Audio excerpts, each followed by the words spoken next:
अस्सलाम वालेकुम, hello viewers, welcome to my channel. तो ये हमने फाइन टिश्यू का फैब्रिक ले लिया है। कलर भी बहुत प्यारा है। ये मैंने 3 मीटर फैब्रिक लिया है और लाइनिंग के लिए 3.5 मीटर फैब्रिक लग जाएगा।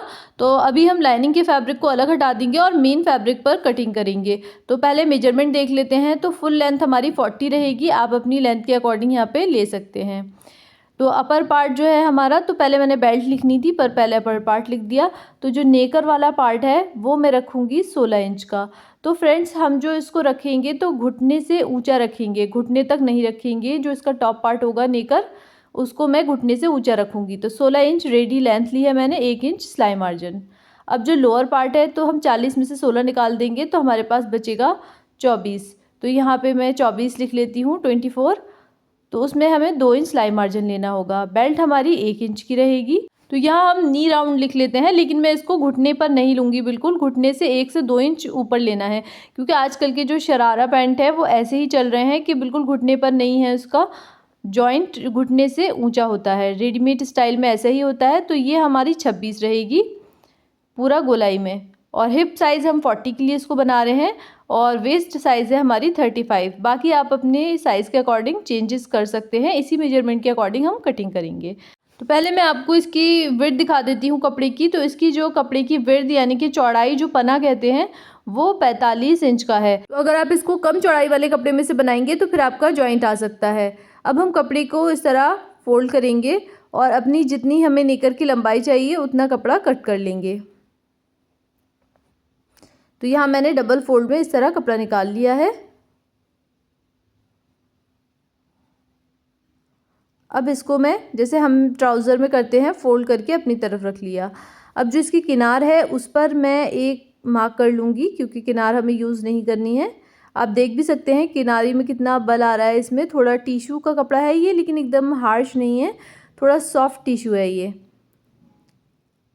तो इस तरह मैंने एक किनार के लिए कर लिया। अब यहाँ पे मैं 1/2 इंच सिलाई मार्जिन जो रहेगा हमारे नेकर वाले पार्ट में, उसके लिए सिलाई मार्जिन के लिए यहाँ पे 1/2 इंच पे मार्क कर रही हूँ। तो जब हम इसमें नी राउंड भी लेंगे तो इसमें जॉइंट होगा तो उसमें भी सिलने में चला जाएगा। तो यहाँ पे मैं पहले ही सिलाई के लिए लगा ले रही हूँ। 1/2 इंच ऊपर हम सिलाई मार्जिन का ऐड कर ले रहे हैं, क्योंकि ये हमारी जब बेल्ट जॉइंट होती है तो उसमें भी 1/2 इंच चला जाता है। अब हम इसमें लेंथ के लिए मार्क करेंगे। तो 1 इंच माइनस करके 16 इंच पे हम इसकी लेंथ रख लेंगे। 1/2 इंच हमारा सिलाई में जाएगा, 1 इंच का बेल्ट आ जाएगा। तो ये बराबर से 16 इंच हो जाएगा। अब हम कमर के लिए मार्क करेंगे। तो जो हमारी वेस्ट साइज़ थी वो 35 इंच है। तो 35 इंच को इस तरह 4 फोल्ड में करेंगे। ये हमने इंच स्टेप को 4 फोल्ड में कर लिया। तो हमारा आया 9 इंच में 2 पॉइंट कम। तो इसमें हम 2 इंच प्लस कर लेंगे, 1 इंच सिलाई मार्जिन के लिए दोनों साइड और 1 इंच टक्स के लिए। इतना हमारा ये काफ़ी रहेगा। और जो लोगों को बेल्ट लगाने के बाद भी लूज़ आती है तो वो पहले कमर का सही नाप लें। आप कमर की फिटिंग का नाप लें, लूजिंग हम यहाँ ऐड कर लेते हैं। तो 11 इंच आप यहाँ पे मार्क कर सकते हैं, या जो भी आपका साइज़ हो उसमें 2 इंच इस तरह प्लस करके और यहाँ पे मार्क कर लें। अब हम क्रॉस लेंथ के लिए मार्क करेंगे। तो हमारी हिप साइज़ के अकॉर्डिंग क्रॉस लेंथ निकलती है। तो हिप साइज़ हमारी 40 है, तो 40 को भी इस तरह 4 फोल्ड में करेंगे। तो हमारा पहला फोल्ड जो आएगा वही हमारा नाप होता है। तो हमारा आया 10 इंच। तो क्रॉस की लेंथ के लिए हम 2.5 इंच प्लस करते हैं, तो हमारा हो जाएगा 12.5 इंच। लेकिन अगर आपकी हाइट 5 फीट है तो आपको 12.5 आ जाएगा। लेकिन अगर आपकी हाइट 5 फीट से ज़्यादा है तो आपको फिर इसमें 1-1.5 इंच और लेना होगा। तो यहाँ पे हम 13.5 इंच पे 1 इंच माइनस करके 13.5 इंच पे मार्क कर लेंगे और एक सीधी लाइन ड्रॉ कर लेंगे। क्रॉस के लिए आपको जो भी आपका साइज़ है उसका चौथा भाग लेके उसमें 2.5 इंच प्लस कर लेना है। तो यहाँ पे आपकी इस तरह क्रॉस लेंथ निकल आएगी। यहाँ पे क्रॉस की शेप देंगे। अगर आप हैवी साइज़ के लिए बना रहे हैं तो 2.5 से 3 इंच लें और स्मॉल और मीडियम के लिए आप 2 इंच भी ले सकते हैं। अब यहाँ पे नी राउंड के लिए मार्क करेंगे। तो नी राउंड में आपको इंच स्टेप को लेके यहाँ पे गोलाई में अपने घुटने से थोड़ा ऊपर इस तरह नाप लेना है। जितना लूज़ आपको पहनना है उतना ही आप यहाँ पे नाप ले लें। ये वैसे भी ज़्यादा लूज़ नहीं चल रहा, तो थोड़ा सा फिटेड ही पहना जाता है। तो मैं यहाँ पे 13 इंच पे मार्क कर लूँगी और इन निशान को ऊपर वाले निशान से मिला देंगे और यहाँ पे हम सिलाई मार्जिन के लिए भी निशान लगा लेंगे। अब इस तरह एक लाइन ड्रॉ करके क्रॉच की शेप ड्रॉ करेंगे। आप चाहें तो यहाँ पे फ्रंट आसन को भी डाउन कर सकते हैं, जैसे ट्राउज़र में करते हैं। अब हम इसका सेंटर निकालेंगे और डार्ट के लिए मार्क करेंगे। तो सेंटर से हमने डार्ट के लिए मार्क करना है और हाफ इंच दोनों ही साइड मार्क करना है। और नीचे मैं इसकी लेंथ रख रही हूँ 5 इंच। शॉर्ट लेंथ है आपकी तो 4.5 इंच की डार्ट रख लें।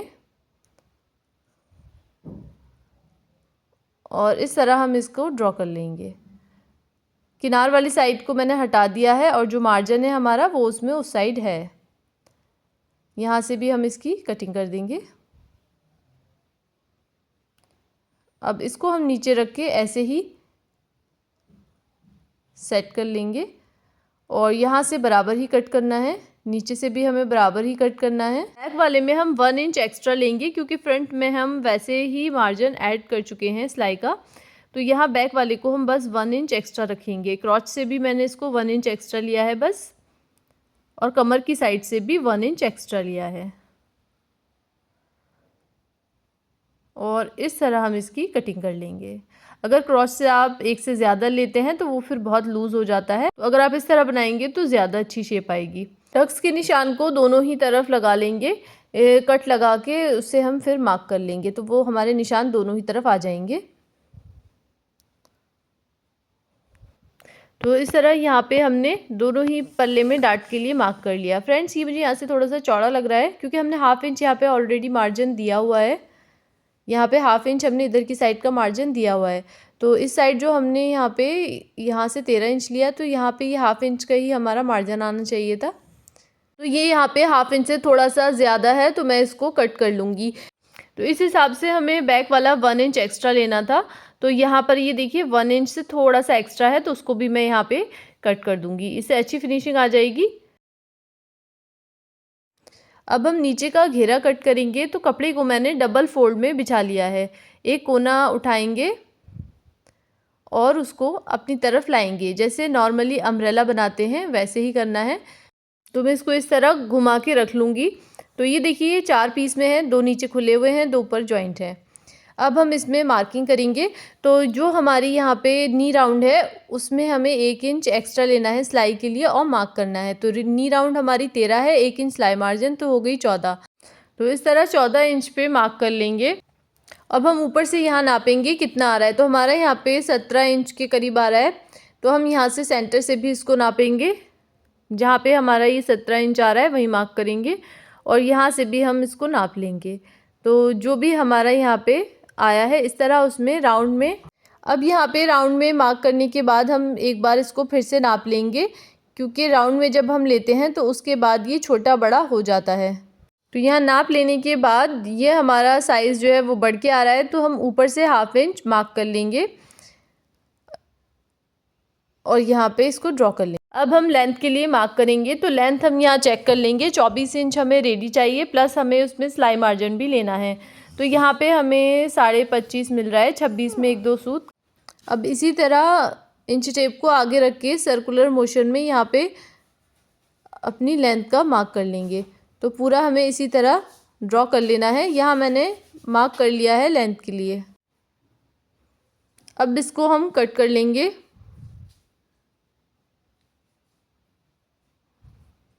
ये एक्स्ट्रा हमारा थोड़ा टेढ़पन था, इसको भी कट कर लेंगे। और यहाँ जो हमने लेंथ के लिए मार्क किया है यहाँ से भी हम इसकी कटिंग कर लेंगे। तो यहाँ हमारी कटिंग हो गई है। एक्स्ट्रा फैब्रिक को हटा देंगे और दोनों पैरों के लिए हम इसको यहाँ से भी अलग कर लेंगे। तो यहाँ पे आप देख सकते हैं ये फैब्रिक की विड्थ ज़्यादा थी, जिसकी वजह से बिना जॉइंट के हमारे ये अम्ब्रेला कट हो गए हैं, वरना अम्ब्रेला कट में जॉइंट आता है। तो ये हमने दोनों इस तरह कट कर लिए हैं। अब हम इसकी लाइनिंग कट करेंगे। तो इसके लिए मैंने 3.25 मीटर कपड़े को डबल फोल्ड में रख लिया है। तो इसको भी अब हम अम्ब्रेला कट करेंगे। एक कोना उठाकर अपनी तरफ कर लेंगे, इस तरह ट्रायंगल में इसको भी कर लेंगे। और जो हमने मेन फैब्रिक को कट किया था उसको यहाँ इस तरह मिलाकर रखेंगे, ऊपर से बराबर कट कर लेंगे। और लाइनिंग वाले फैब्रिक की विड्थ कम है तो यहाँ पे हमें जॉइंट लगाना पड़ेगा। तो 1 इंच हम मेन फैब्रिक से इसको ऊंचा रखेंगे और इसकी भी कटिंग कर लेंगे। अब जो ये हमारे पास फैब्रिक बचा है इसको यहाँ पे जॉइंट के लिए रखेंगे और यहाँ पे हम नीचे की तरफ से देख के इसमें मार्किंग कर लेंगे और जो भी छोटा बड़ा होगा उसको सिलने के बाद कट कर देंगे। तो यहाँ पे हमने इसकी भी कटिंग कर ली है। तो ये हमारे अम्ब्रेला पार्ट कट चुके हैं विद लाइनिंग। तो यहाँ पे अब हम इसके टॉप पार्ट जो है हमारा ये नेकर वाला पार्ट उसकी भी कटिंग कर लेंगे। तो यहाँ मैंने ये फ्रंट के दोनों पार्ट की लाइनिंग कट कर ली है। अब यहाँ पर मैं फैब्रिक को फिर से इसी तरह रखूँगी और बैक के हम जो ये दोनों पार्ट हैं उसके लिए डबल फोल्ड में ही लाइनिंग को कट कर लेंगे। तो यहाँ पे ये देखिए इस तरह मैंने बैक की भी कटिंग कर ली। अब हम इसकी स्टिचिंग करेंगे। तो सबसे पहले हम टॉप पार्ट के क्रॉच एरिया को जॉइंट करेंगे। तो यहाँ मैं बैक वाले में क्रॉच एरिया जॉइंट करूँगी। फ्रंट में पहले हम यहाँ पे इसके टक्स के सिलाई को लगाएंगे, फिर हम इसमें क्रॉस जॉइंट करेंगे। तो सिलाई को इस तरह लगाना है, बस यहाँ पे आपको जो मार्किंग है उस पर मशीन चलानी है और फिर इस तरह मशीन को उतार देना है। दोनों टक्स को सिलने के बाद अब हम इसको यहाँ से क्रॉच एरिया से जॉइंट कर देंगे, जैसे हमने बैक में क्रॉच एरिया को जॉइंट किया था। तो इस तरह हमने फ्रंट के क्रॉच एरिया को भी जॉइंट कर लिया है। हमारे टक्स डल गए हैं, क्रॉच जॉइंट हो गया है। अब ये जो लेफ़्ट साइड है, फीमेल की लेफ़्ट साइड होती है यहाँ पे जो आपका उल्टा हाथ है, उस साइड मैंने मार्क कर लिया है। 3 इंच की पट्टी चौड़ाई में ले ली है और लंबाई इसकी चेन से थोड़ी एक्स्ट्रा लेनी है और इस पट्टी को फोल्ड करना है इस तरह और खुली वाली साइड से सिलाई लगानी है जहाँ तक आपको चेन लगानी है। तो मैं यहाँ पे 6 इंच की चेन रखूँगी और ½ इंच हम इससे एक्स्ट्रा लेके सिलाई लगाएंगे। तो मैं मशीन पे आपको दिखा देती हूँ कि किस तरह इसको सिलाई लगानी है।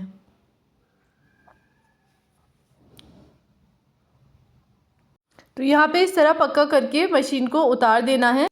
अब पट्टी को इस तरह खोल के रखेंगे, इसमें नाखून से थोड़ा क्रीज कर लें और एक्स्ट्रा जो है उसको कट कर दें और यहाँ पे बिल्कुल लब की किनारी वाली सिलाई लगाएंगे जहाँ तक हमने इसको पहले सिला था वहीं तक। अब हम 3 इंच की एक और पट्टी लेंगे और उसको भी इस तरह फोल्ड करके रखेंगे और उस पर हम चेन को रखकर एक सिलाई लगा लेंगे। तो चेन को आगे की तरफ कर देंगे और इस तरह सिलाई लगा लेंगे। एक्स्ट्रा पट्टी को मैंने कट कर दिया है। अब यहाँ पे जो बैक वाला हिस्सा है, जैसे ये हमारे साइड है तो ये भी साइड का लेना है, ये ध्यान रखना है। अब जो हमारे नेकर का ये पीछे वाला हिस्सा है उसमें 6.5 इंच पे मार्क कर लेना है और जो हमने यहाँ पे मार्क किया है उस पर ½ इंच हमें कट कर लेना है। तो यहाँ पे हमने ½ इंच कट कर लिया। इसको हम अंदर की तरफ इस तरह फोल्ड कर देंगे और यहाँ पे भी एक नाखून से क्रीज बना लें और अब हमें यहाँ पे चेन को लगाना है। तो पिन से सिक्योर कर लें। अगर बिगनर्स हैं तो या आप ऐसे डायरेक्टली भी लगा सकते हैं, आप इसको डबल फुट सिंगल फुट कैसे भी लगा सकते हैं। तो यहाँ पे हमें चेन के साइड में सिलाई को लगा लेना है।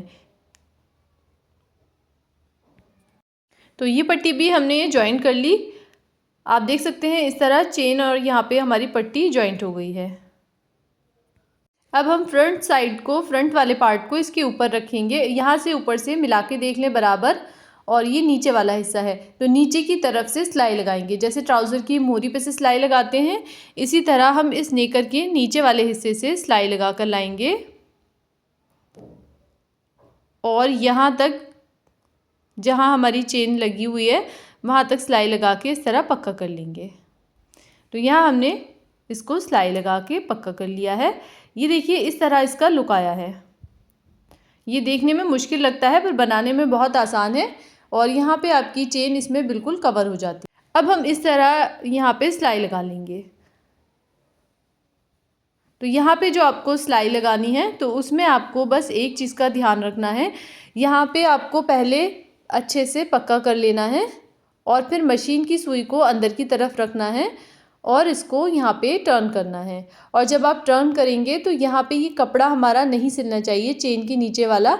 अब जो हमें सिलाई लगानी है वो सिर्फ चेन पे लगानी है और पट्टी को अंदर की तरफ कर देना है।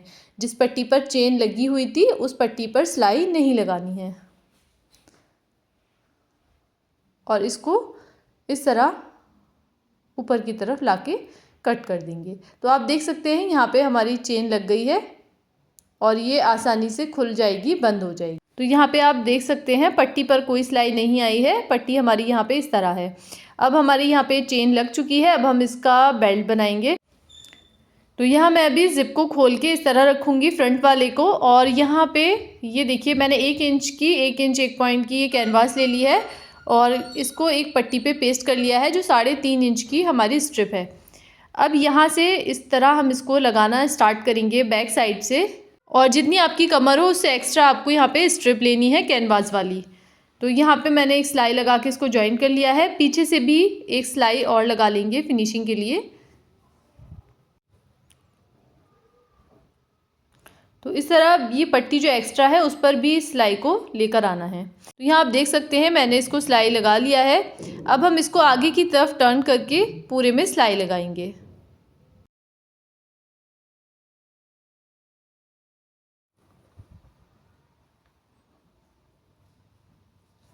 तो इस तरह आगे की बेल्ट में हमने सिलाई लगाई, जो एक्स्ट्रा पट्टी है उस पर भी सिलाई लगाएंगे। अब ये हमारी आगे की पट्टी इस तरह तैयार हो गई है। जिस तरफ ज़िप है उस तरफ पट्टी को एक्स्ट्रा रखना है, और यहाँ पे हम हुकाई लगाएंगे इसमें। तो यहाँ पे 1/2 इंच आगे की तरफ लेके और यहाँ पे इसको इस तरह अटैच करेंगे, और फिर दूसरी साइड से बैक साइड से इसको लगाएंगे और यहाँ पे इसको सीज़र की हेल्प से दबा लेंगे। अब हम इसकी ऊपर वाली साइड पर भी सिलाई लगा लेंगे और इसकी सिलाई को यहाँ तक रोकेंगे, और रोकने के बाद जो ये हमने हुक लगाया है इसको अंदर की तरफ फोल्ड करेंगे और इस पे सिलाई लगाएंगे, और फिर यहाँ सुई को अंदर की तरफ रोकेंगे और यहाँ पे इस तरह आगे लाएंगे। मेरी मशीन थोड़ी ख़राब है, वो मोटे कपड़े पे बिल्कुल भी नहीं चल रही है।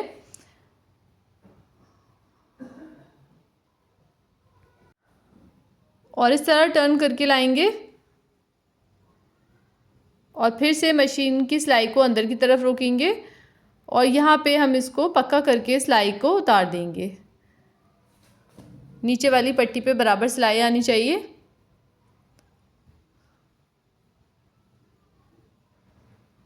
तो ये देखिए यहाँ पे हमने इस तरह इसको स्टिच कर लिया है। तो फ्रंट की हमारी यहाँ पे बेल्ट हुक के साथ रेडी हो गई है। अब हम बैक में इलास्टिक लगाएंगे। तो बैक के लिए हमें यहाँ पे ये चीज़ ध्यान रखनी है कि ये इसके बराबर जहाँ पे इसकी सिलाई है वहाँ ज़रूर मार्क कर लें आप, ताकि आपकी बेल्ट जो है वो ऊंची नीची ना आए। और जितनी आपने कैनवास की चौड़ाई रखी है उतनी ही इलास्टिक लेनी है चौड़ाई में। तो यहाँ पे मैंने इस तरह एक पट्टी ले ली है, इसको भी थोड़ा एक्स्ट्रा लेना है। चेन वाली साइड से 3 इंच एक्स्ट्रा रखूँगी मैं इस तरह। तो इस पट्टी को यहाँ पे हमने स्टिच कर लेना है। इसको भी आप बैक की साइड से स्टिच कर सकते हैं, मैंने इसको फ्रंट से ही स्टिच कर लिया। तो यहाँ पे ये हमारी बेल्ट जो है वो स्टिच हो गई है बैक वाली साइड में। इस पर भी एक सिलाई लगा लें पीछे से। तो जो ये हमारी बेल्ट है अब हम इसमें इलास्टिक लेंगे। तो मैंने यहाँ पे 14 इंच की इलास्टिक ली है, बाकी आप अपने साइज़ के अकॉर्डिंग ले सकते हैं। मैंने कई सारी वीडियो में बताया हुआ है कि इलास्टिक को किस तरह लेना है नाप कर। तो इस तरह हम इलास्टिक को यहाँ अंदर की तरफ रखेंगे और एक सिलाई लगा लेंगे। तो यहाँ मैंने एक सिलाई लगा ली है। आप चाहें तो पहले नेफा बना लें और फिर पिन से इलास्टिक डाल लें, लेकिन मैं यहाँ पे साथ के साथ इलास्टिक डाल लूँगी। इस तरह फिंगर से रख के आप चेक कर लें, आपकी इलास्टिक नहीं दबनी चाहिए। यहाँ पर आगे पीछे एडजस्ट करके इलास्टिक को लगा लेंगे। तो ये देखिए इस तरह जब हम ज़िप की साइड आ जाएं तो इलास्टिक को हमें ज़िप के जितना रखना है, ज़िप से आगे इलास्टिक नहीं लेनी है। ये देखिए मैं आपको खोल के दिखा देती हूँ, इलास्टिक थोड़ी आगे आ गई है, उसको पीछे कर देंगे हल्की हल्की खींच के, और जहाँ तक हमारी ज़िप लगी हुई है वहीं तक हमें इलास्टिक को रखना होगा। ये देखिए ज़िप है, वहीं तक हम इलास्टिक को रखेंगे। और यहाँ पे अब हम इलास्टिक के ऊपर सिलाई लगाएंगे। मशीन को इस तरह घुमाएंगे और इलास्टिक के ऊपर सिलाई लगा लेंगे, जिससे आपकी इलास्टिक रुक जाएगी, अटैच हो जाएगी। अब बैक में मशीन को वहीं लाई और फिर इसके बाद हमें यहाँ से सिलाई को उतार देना है। तो इस तरह आपकी बेल्ट अटैच हो जाएगी बैक में भी, और यहाँ पे हम आई लगा देंगे। तो इतना हमें फोल्ड करना है, इसी हिसाब से हम यहाँ पे बीच में 1/2 इंच जैसे हमने उसमें रखा था एक्स्ट्रा छोड़कर, वैसे ही हमें यहाँ पर भी 1/2 इंच आगे आई लगा लेनी है। पीछे से इसका जो ये लॉक है उसको लगा लेंगे और इसको भी यहाँ सीज़र की हेल्प से, तो इस तरह हमने इसको एडजस्ट कर लिया। अब इसको अंदर की तरफ फोल्ड करेंगे जैसे हमने पहले हुक में किया था और यहाँ पर भी सिलाई लगा लेंगे, लेकिन मैं इसको तुरपाई के साथ बनाऊंगी तो मैंने यहाँ पे तुरपाई कर ली है जिससे अच्छा लुक आ जाता है। अब जो हमारी इलास्टिक है उसके ऊपर भी आगे हम इस तरह पूरा खींच कर एक सिलाई लगा लेंगे। तो यहाँ पे आप देख सकते हैं फिनिशिंग के साथ हमने बेल्ट बना लिया है और यहाँ पे मैं आपको ज़िप लगा के दिखा देती हूँ और हुक भी लगा के दिखा देती हूँ। सब कुछ एकदम बराबर आया है। अगर आप बराबर नाप से बराबर सिलेंगे तो सब कुछ बराबर आएगा। अब हमारी एक साइड से तो ये तैयार हो गई है, दूसरे साइड से भी हम इसमें पूरी सिलाई नीचे तक लगा लेंगे जैसे ट्राउज़र में लगाते हैं।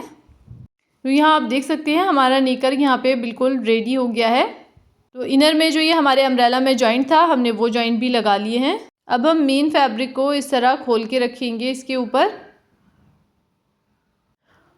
और यहाँ हम जहाँ ऊपर घुटने की साइड से इसको जॉइन करेंगे वहाँ पे मैं एक रफ स्टिच लगा लूँगी दोनों में। तो यहाँ पर मैंने इसमें रफ स्टिच लगा ली है, आप देख सकते हैं। और यहाँ पे ये हमारे जॉइंट्स हैं इस तरह। तो यहाँ हमारा अम्ब्रेला पैटर्न यहाँ पे तैयार हो गया है शरारे का। अब ऊपर हम नेकर वाले पार्ट में इसको जॉइन कर देंगे। तो कुछ नहीं है, सिंपली जैसे आप अम्ब्रेला फ्रॉक में जॉइन करते हैं वैसे ही जॉइन करना है। आप चाहें तो गुलाई में कर लें, मैं यहाँ पे इसको ऐसे ही जॉइन कर लूँगी। तो इस तरह हमें उठाना है, एक पल्ली को यहाँ मिलाना है और इस तरह पकड़ के सिलाई लगा लेनी है।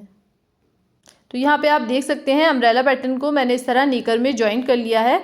अब हम अंदर से इसमें एक सिलाई लगाएंगे। आप चाहें तो सीधी एक तरफ से सिलाई लगाना शुरू करें और दूसरी तरफ ख़त्म कर सकते हैं जैसे ट्राउज़र वगैरह में करते हैं, लेकिन मैं इसमें थोड़ा सा चेंज ये रखूँगी कि मैं इसको आसन से जॉइन करके लाऊँगी और फ्रॉक की तरह लाइनिंग को अलग अटैच करूँगी और मेन फैब्रिक को अलग अटैच करूँगी।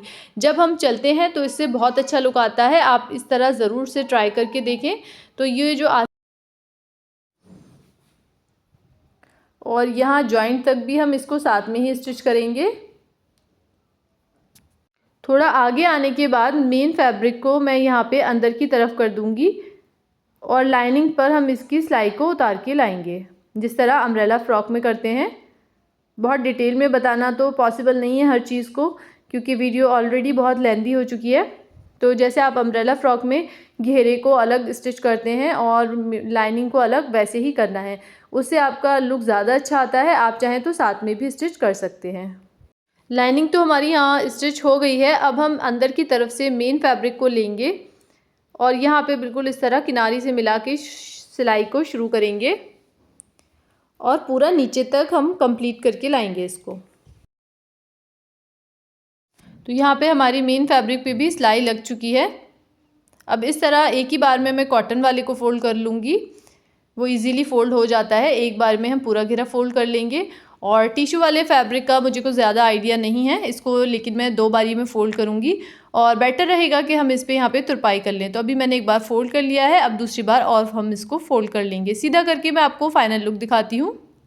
सो फाइनल लुक इसका कुछ इस तरह आया है। आप देख सकते हैं इसकी एक अच्छी पिक्चर लेना भी बहुत मुश्किल हो गया था। वैसे तो ये बहुत प्यारा ही कलर है, लेकिन लाइट में इसकी चमक ज़्यादा आ रही थी और अंधेरे में इसका कलर ठीक नहीं आ रहा था। तो कुर्ती के साथ मैं इसका फ़ाइनल लुक दिखाऊंगी। बाकी हमारी इस तरह ये पैंट स्टाइल शरारा रेडी हो गया है, जिसमें बिल्कुल रेडीमेड वाला लुक आ रहा है। तो वीडियो अगर पसंद आई हो तो वीडियो को लाइक कर लें और ये ट्रेंडी है, अभी ये चल रहा है, तो इसको शेयर भी कर दें। Thanks for watching.